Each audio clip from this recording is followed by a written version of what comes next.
Hey guys, thanks for stopping in. I wanted to talk to you about a device I've been using for about a month now.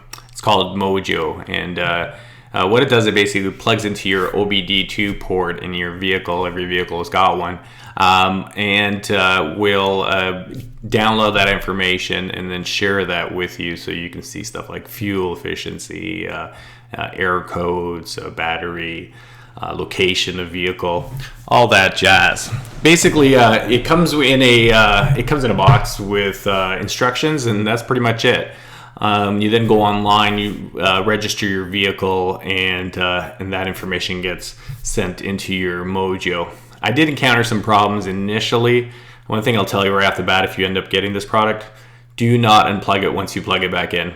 Reason being is it starts to upload or download any upgrades or updates rather.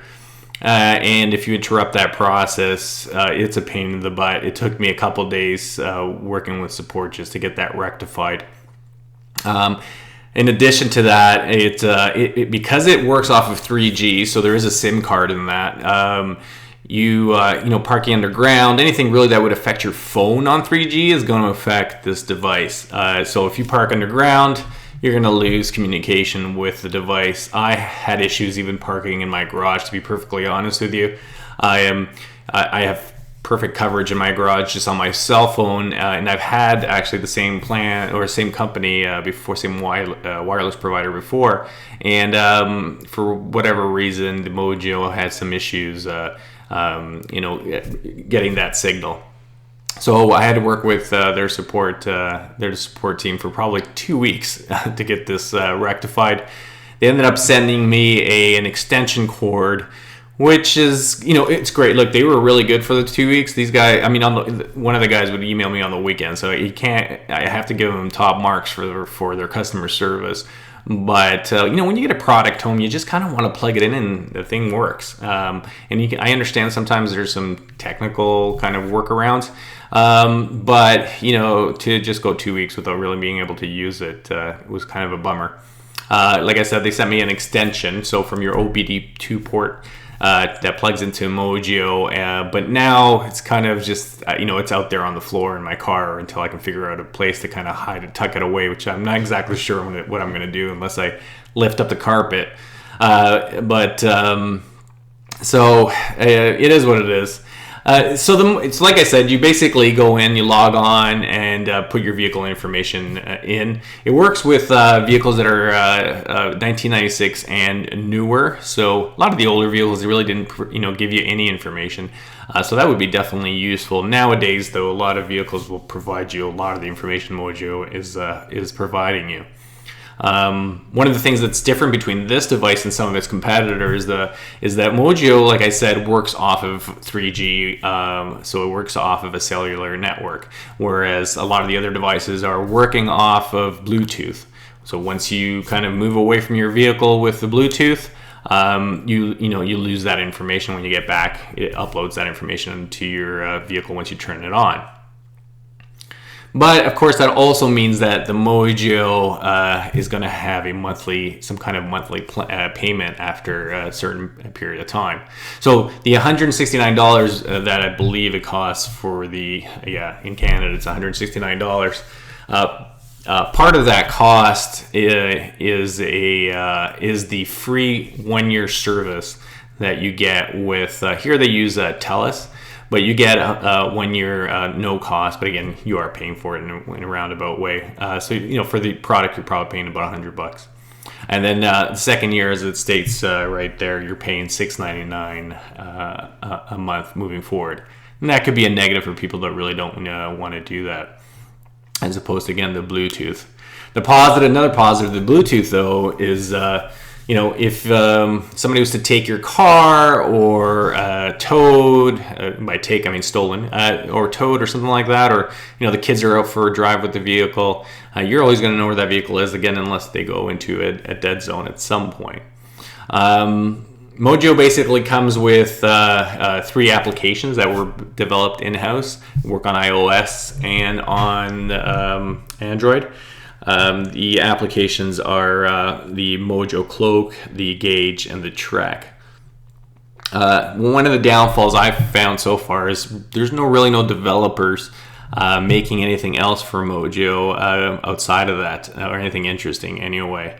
And I know they've been actively trying to get developers to do so, but and that probably is one of their biggest downfalls. It's just not integrated really into anything outside of these 3 apps.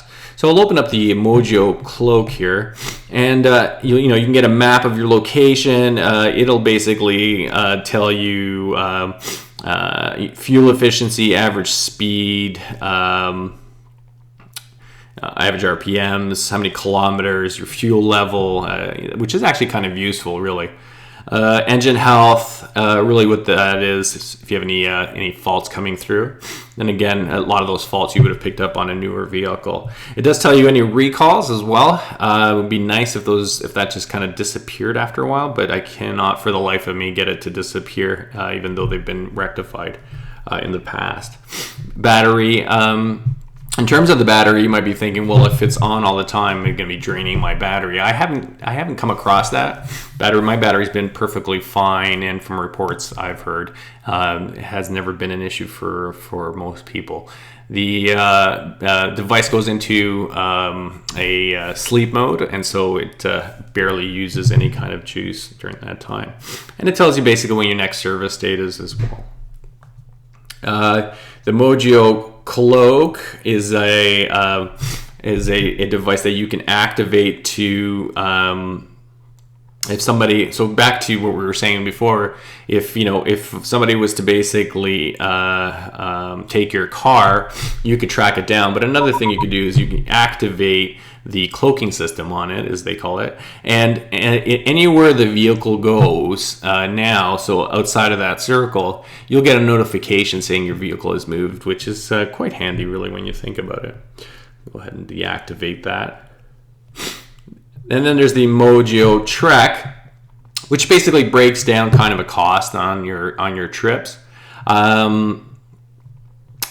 One thing here in Canada, I believe in the States it does it automatically, but the fuel costs are not, you have to kind of put the information in physically. So, the cost range right now is, let's say, $1.63. That changes almost on a weekly or daily basis. So it's a bit of a nuisance. However, I believe in the States it's done automatically through the app. And again, that tells you the distance, how many liters per mileage, even though it's little things like that too, mileage and kilometers, And to be honest with you, I don't like, and you can find gas stations on the bottom. I don't like the fact that there's 3 different apps. For the life of me, I can't understand why they could have just included everything into one app. You kind of just divide it all over the place. Their app definitely has room for improvement, which is very unfortunate considering it really is the hub for the device itself. I mean, the device is just really spitting out information. Yeah, I think they should have put a little bit more effort into the application, make it look a little bit better, give you a little bit more options. I'm not sure what those options were, and hopefully, if they continue to work with some developers, somebody will put something out at some point that is more useful. But you can track scheduled maintenances. You can run vehicle diagnostics, and if you got any issues, you can actually locate a mechanic in the area. So one of the positives I liked about it, it was the theft movement notification. It's always on and connected. Some of the negatives, the monthly plan can kind of be a negative, I think. But I mean, if you want, you can't have it both ways, really. If you want to be able to track your vehicle, then you're gonna have to bite the bullet on that one. And definitely the fact that the application and there's no third party stuff that really goes along with that, it really brings it down. So I think ultimately this is a great device, especially if you're a business with a fleet of vehicles. But as a consumer, just want some additional information. I would not necessarily even just this device, but this type of device, I would not recommend it unless, they start coming up with something that just blows you away in terms of what information you're going to be getting. But the OBD-II port can only put out so much information. Again, keep in mind that if your house or where you live has low wireless signal, it's going to be a major issue for you utilizing the Mojio when you get home. So if you live in an apartment building, park underground, you're not going to get any information at that point. And then it has to reconnect kind of with the wireless provider once you get out of the underground. And so it kind of does mess up things. I live in a house with the garage right next door. Again, had never had issues in there, and it still was a problem for me and having to get that extension cord. It looks like they're out of stock anyway. To be honest, that's been up for a bit now, so I'm not sure what Mojio is doing, but I do look forward to them, seeing as I already have the device, coming up with some new applications. Anyway, thanks for listening, and have a great day.